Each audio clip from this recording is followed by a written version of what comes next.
I'll be home in the morning. Where are you going? I'm staying over at Susie's tonight. What's new? The flyer. The papers call him the grabber. I wish you wouldn't call him that. You don't actually believe that story, do you? Because he can't hear you, and he doesn't really take kids that safe.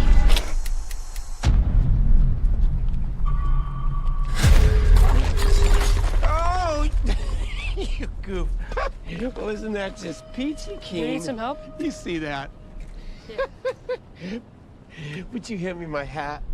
Yes, sir. I am a part-time magician. Are those black balloons in there? Would you like to see a magic trick? I have an announcement to make. One of our students, Finney Blake, was abducted. What if I could help the police find Finney?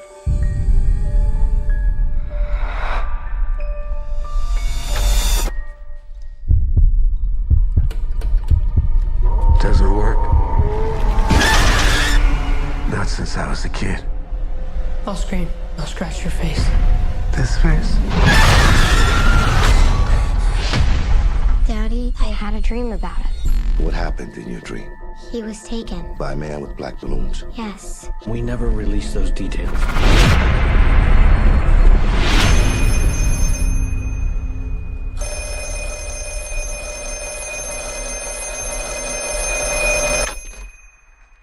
Hello? Don't hang up. Who are you? You know all our names? You're getting out of here.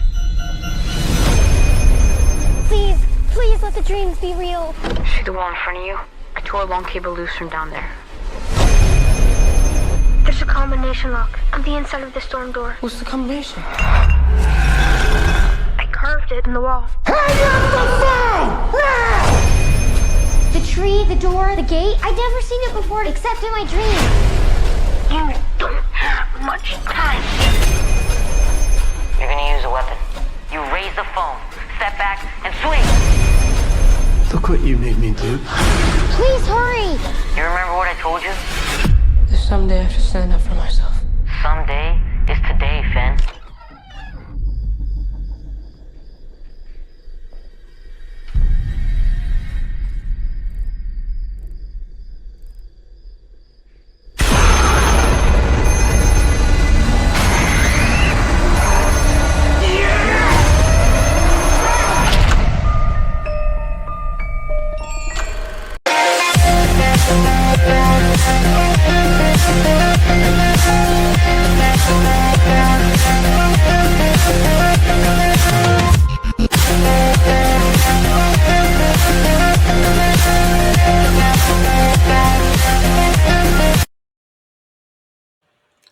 Hello everybody and welcome to the Entertainment Headquarters and welcome to a double review. That's right, I've not long got back from seeing Black Phone 2, that's right. The very first movie we're going to get into and then we'll talk a bit about Black Phone 2. But, you know, I would definitely say Black Phone 2 was one of my most anticipated horror films of 2025. And going into it, I had, somewhat of, expectations of what this particular film could be. Looking at the trailer, it gave me vibes of course, things like Sinister and Nightmare on Elm Street. And partly, once I went into the film, I got vibes of other modern, remake films like It. So let's get cracking and talk about the very first film, which of course is Black Phone. So Black Phone, it came out in 2021, it was directed by Scott Derrickson. And, he is well known to horror now. He did the, I think it was the Exorcism of Emily Rose. He did Doctor Strange. He did Sinister. So this film very much is like a counterpart in many ways in terms of vibes, in terms of feels, look, cinematography, how it's shot, how it feels like Sinister, which also I think the first Sinister had Ethan Hawke in it as well. So let's talk a little bit about it. So Black Phone is a 2021 American horror film directed by Scott Derrickson from a screenplay he wrote with C. Robert Cargill, based on the 2004 short story by Joe Hill. It stars Mason Thames as Finney, a teenage boy abducted by a serial child killer known as the Grabber. When Finney encounters a mysterious black rotary phone in captivity, he uses it to plot his escape by communicating with the ghosts of the Grabber's slain victims.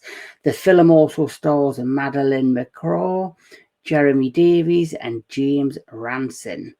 And also, this film, straight away when I seen the trailer, like I say, this gave me vibes of Sinister. It gave me vibes of Silence of the Lambs. It gave me vibes of, those kind of movies. And it's meant to be a horror movie, but I found this to be more like a thriller film, a crime thriller film with a really genuine, intriguing, interesting plot. So, you've got, like you say, you've got Mason Thames, who plays Finney. You also have that very talented Madeleine McCaw, who plays Gwen, his sister. And he basically is a very quiet, very placid, loner type kid who's, keeps himself to himself. He's being bullied by a bunch of pricks at school. He has, one kid who's trying to protect him, who's like, the son of a guy who was in the military, who, he kicks the arse of the bullies.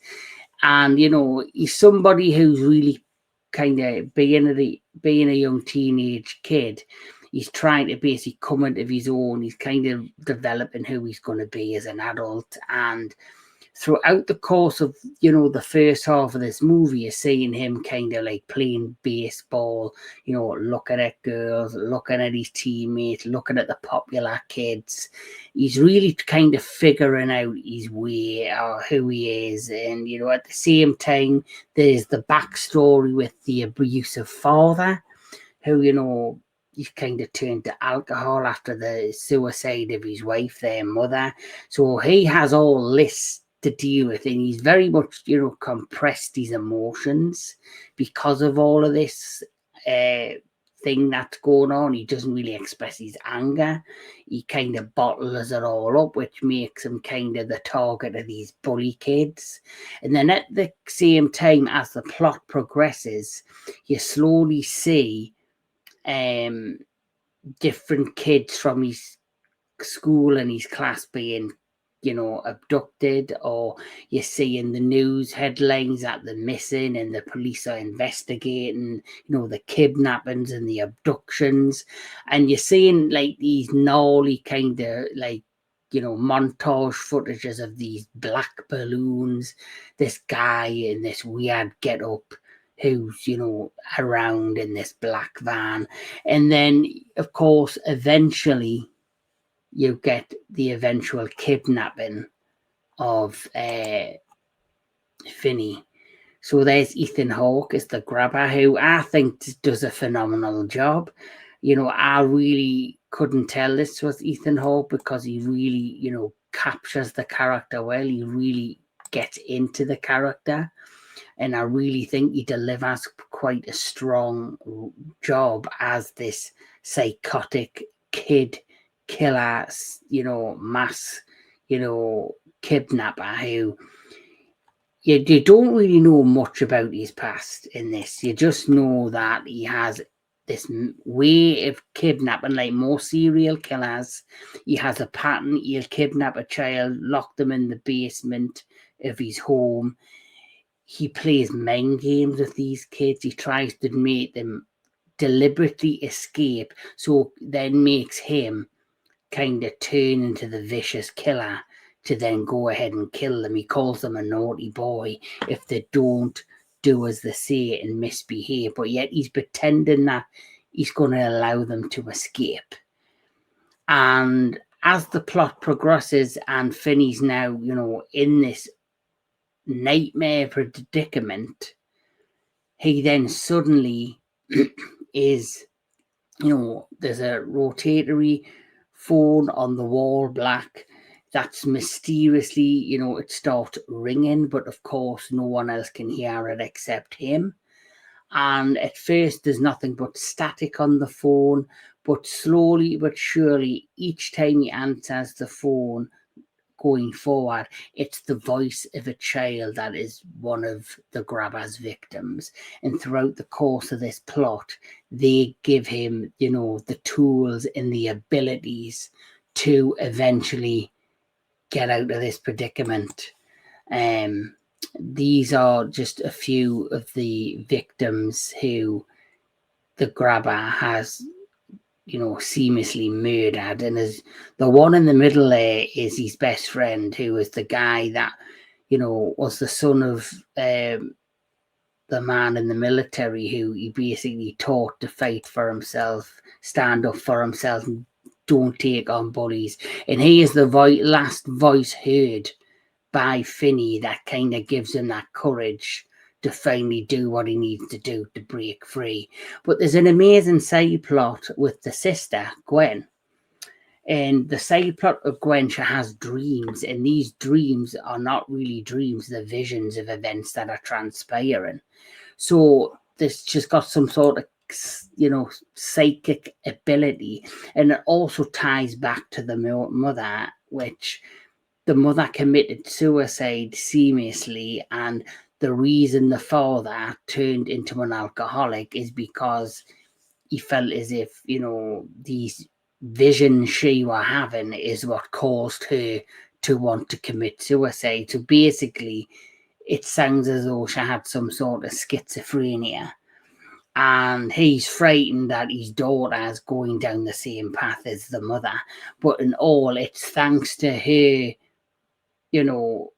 dreams and these visions, she starts kind of in her own way helping the police get closer to finding Finney, which I thought these two plot devices throughout the course of the movie worked really well.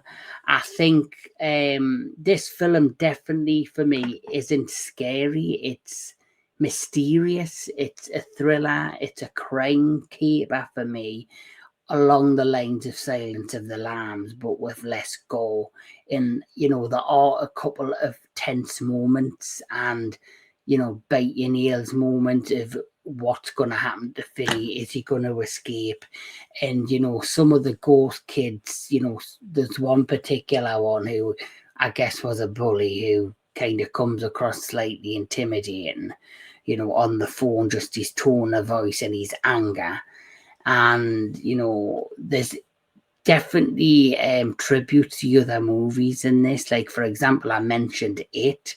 There's a scene with Gwen when she's on her bike going, riding through in the rain after having like a dream of like a certain location in a house, and she's trying to find that house, and she's wearing basically a yellow raincoat, which is definitely a tribute to Georgie from It. And even the look of the grabber, Ethan Hawke's mask, he very much looks like, it's got elements I felt like in the early stages of the entity from Sinister. So he's definitely sticking to formula with this movie, the director.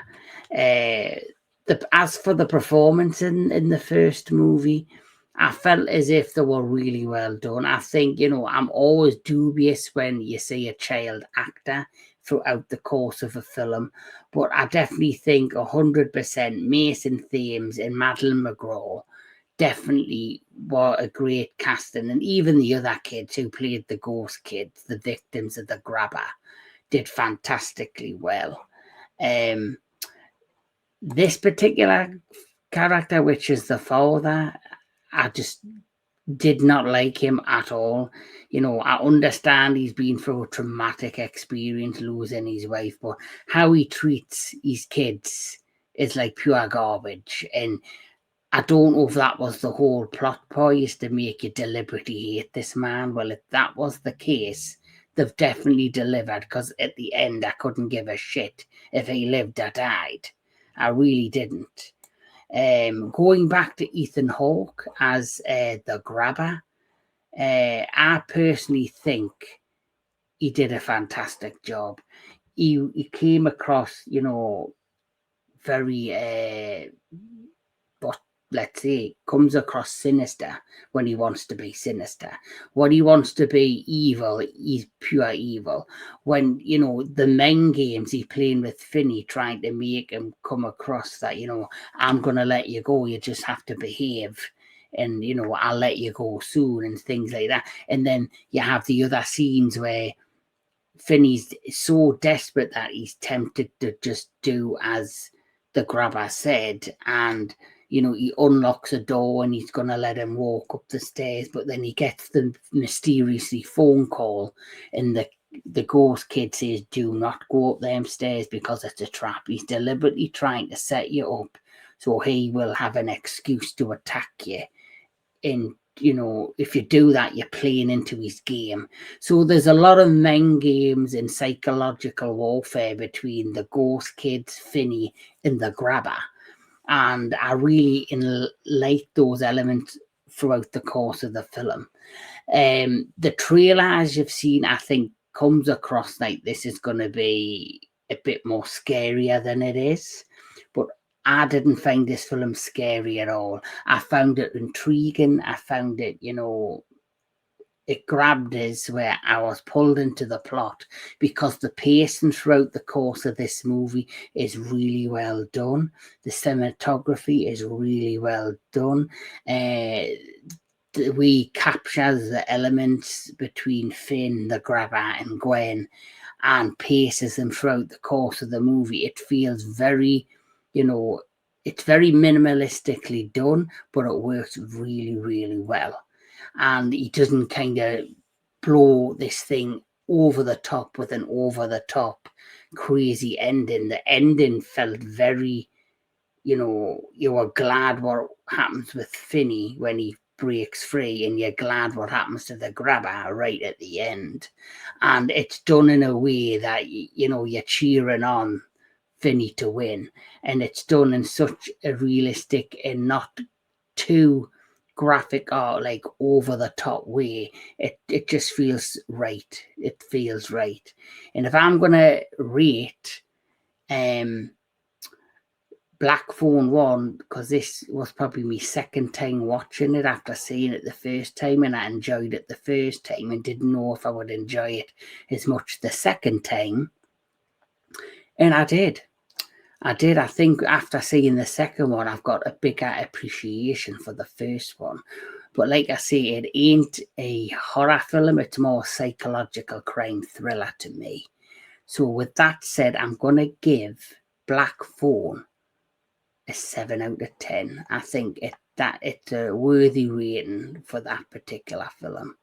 But after seeing Black Phone 1, hearing there was going to be a second one, I was thinking to myself, well, how the hell can they do a second one if the grabber is dead? But guess what? They were able to suck her in and pull her back in. So let's talk about Black Phone 2.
think our story was over?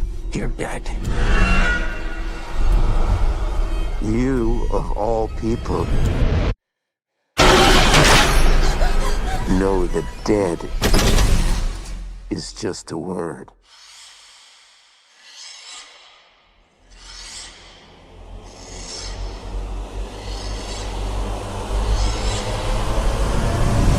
He's here.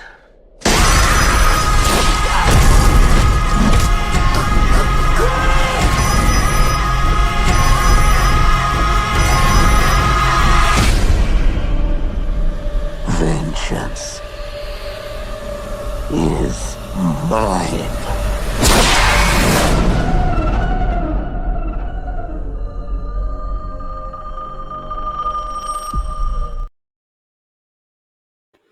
So there you have it, Black Phone 2, which I had the pleasure of seeing today. Like I say, it was one of the most anticipated films of 2025, like for horror at least. And did it live up to the hype? It actually did better than I thought it was going to do, for me personally. I liked the second one, you know, way better than the first one, first and foremost. But let's talk about it. Let's get cracking.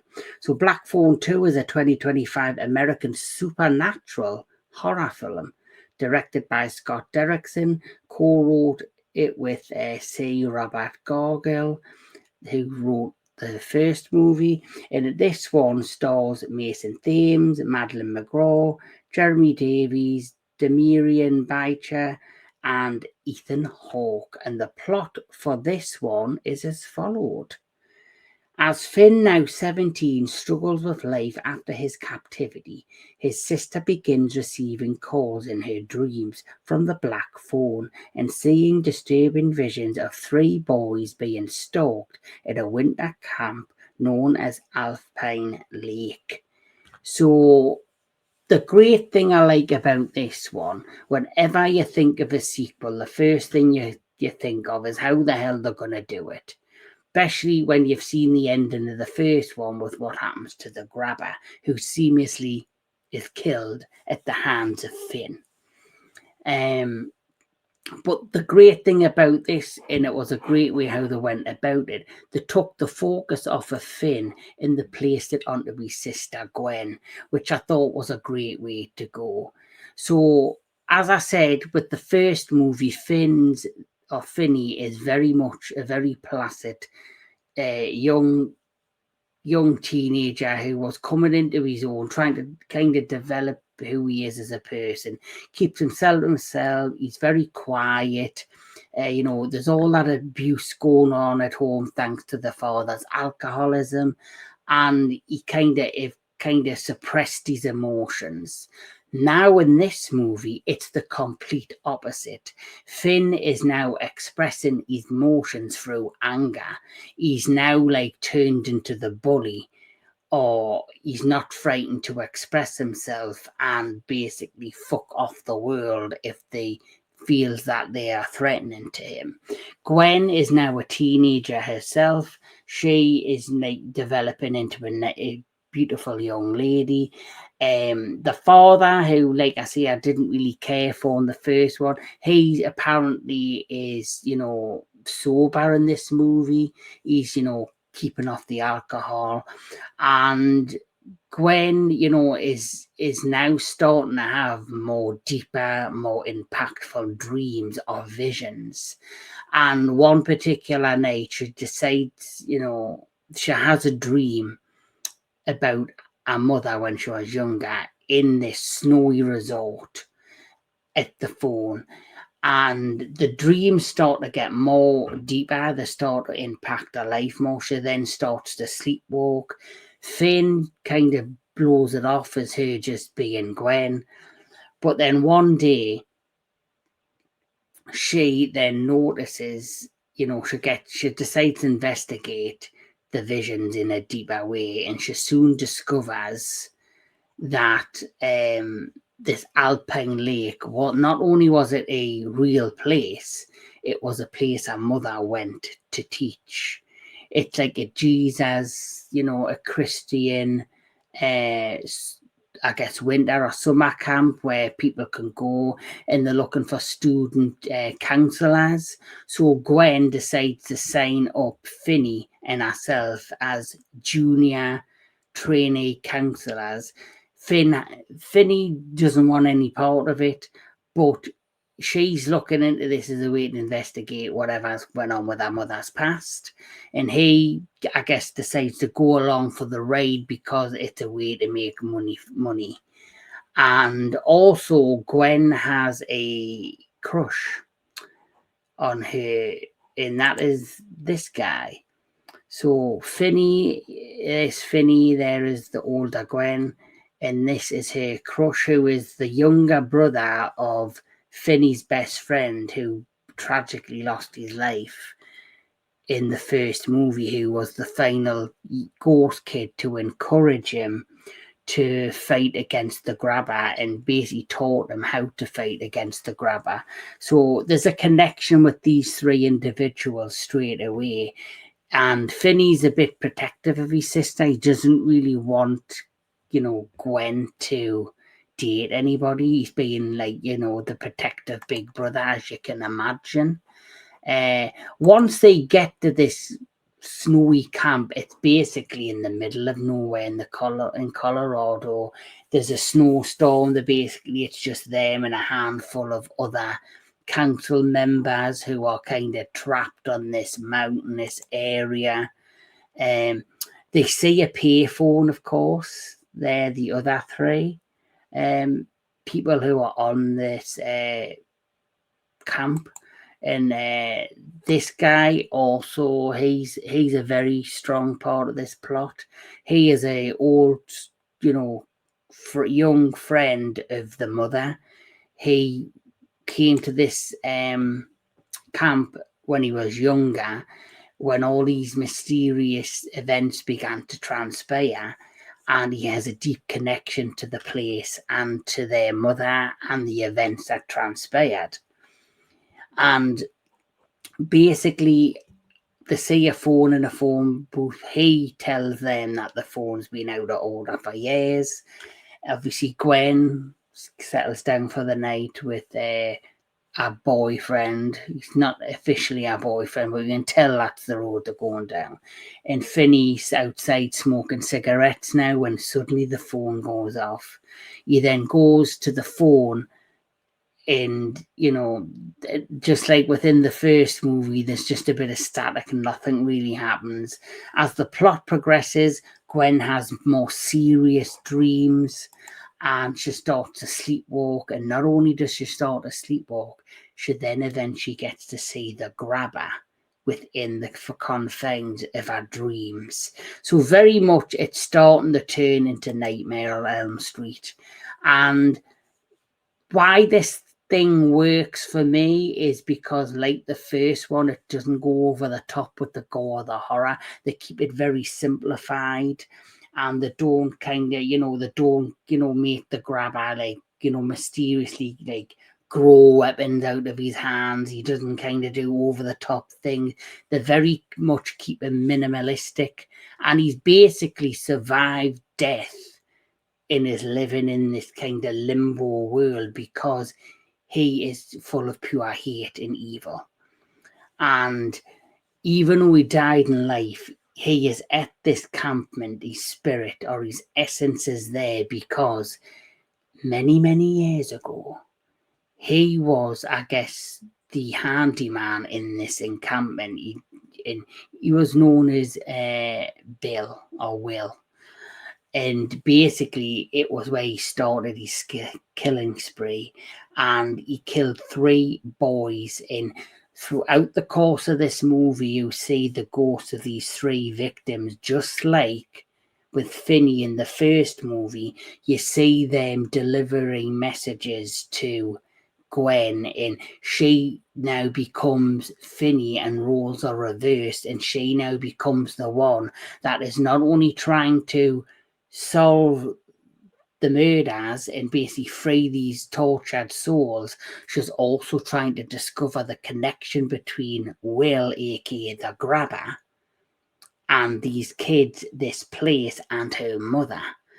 And there's a real shocking reveal at the end of the movie, or midway point of the movie, which shows you the connection between Will and their mother. And so this family and the Grabber have been connected throughout all this time through a very, dark and scary circumstances. This film for me is better than the first one in tone and terms of tone, and in terms of it. The first one was more like a crime thriller. This generally does turn into a suspense supernatural horror film. He definitely delivered in terms of upping the ante in terms of what we see with the Grabber.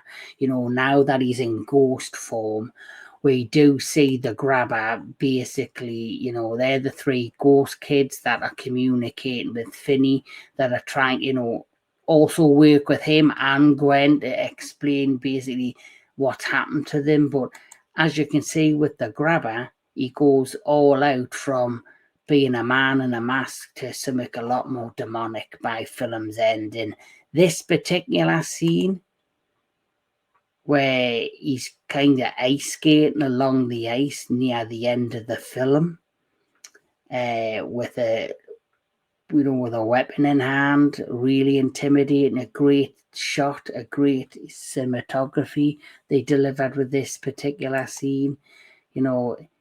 Him and Gwen really become, mortal enemies throughout the course of this movie. Rightly so. And Finn becomes kind of the side character. Yes, his character is important, but compared to, what we got in the first movie, Gwen takes the lead this time round, and I like the switch. And it was done it felt very organic how that switched up the characters. And he's now the overprotecting older brother with anger issues because he's still dealing with the PTSD of the events of the first movie, and she's just seeking answers about the love she has for her mother. And then the Grabber is kind of playing on that, and he's luring them to this place to get his ultimate revenge because he's full of hate, anger, and is pure evil. And it all works perfectly in the confines of this plot. And why it works is because, like I say, it's done in a simplistic way where the director doesn't go over the top. Yes, there's some gory moments. Yes, there's more supernatural elements in this movie, but he doesn't take it to a level where it just, it's over the top. It becomes kind of like, I sometimes feel some horror films just do go jump scares for the sake of doing them to get a reaction from the audience. But what he's done with this one is he's not just doing gore, not doing jump scares or doing scary moments just to get that reaction. He's actually trying to, tell a compelling story that's joined on with the first movie, and it works well and it flows well, and it feels very very generally a great fit. It just smoothly slides in, and it feels like the perfect second chapter of a really compelling, interesting story with these two particular characters, Gwen and Finney, that you generally care about by the film's end. Just like you cared about what was going to happen with Finn in the first one, you definitely cared who was going to come out on top this time around. In the Grabber, where the first movie he was using psychological, games against Finney, in this movie he's just being sadistic. He's just being pure evil because he's full of anger, rage, and revenge. And it works well. The cinematography in this film, like the first one, works really well. I love the location in the snowy mountains of Colorado. I loved how they mixed kind of the blood stains in with the snow. I like, you know, the elements of fire being introduced when they're in this giant kitchen and you see the fire on in the background and you've got the grabber and Gwen and there's like in a moment there. It just worked really, really well. It's not overly scary. It's not overly gory. It's more, like I say, it's not about the gore. It's not about the scares. It's about the story, and it's a character-driven story with supernatural elements hiding, and it works really, really well. How they're going to do a Black Phone 3, if they do decide to do one, I have no idea. But for the second movie, I'm going to give this a rating of 9 out of 10 because I really enjoyed this one more than the first one. I think the first one is more of a crime psychological thriller, more along the lines of Silence of the Lambs, where this one definitely tones the line between Sinister again and Nightmare on Elm Street. But unlike with Freddy Krueger, the grabber doesn't go over the top, and because he doesn't do that, I feel as if it came across a bit more scarier. But that's just my take on Black Phone and Black Phone 2. How do you feel about Black Phone and Black Phone 2? Have you seen them both? Do you enjoy these movies? Do you enjoy them for what they are? Did they not meet your expectations? Were you disappointed? Do you not like them? Let me know in the comments below. But I definitely feel like these are worthy films to watch. And I could watch these two films back to back because I think it's a continuing, long, you know, connecting story that works for me. But that's just me. That's my opinion. Let me know, like I say, in the comments below what you think of Black Phone and Black Phone 2. Keep on enjoying your movies. Keep on enjoying all things entertainment. And I'll catch you all at the next one. We'll be right back.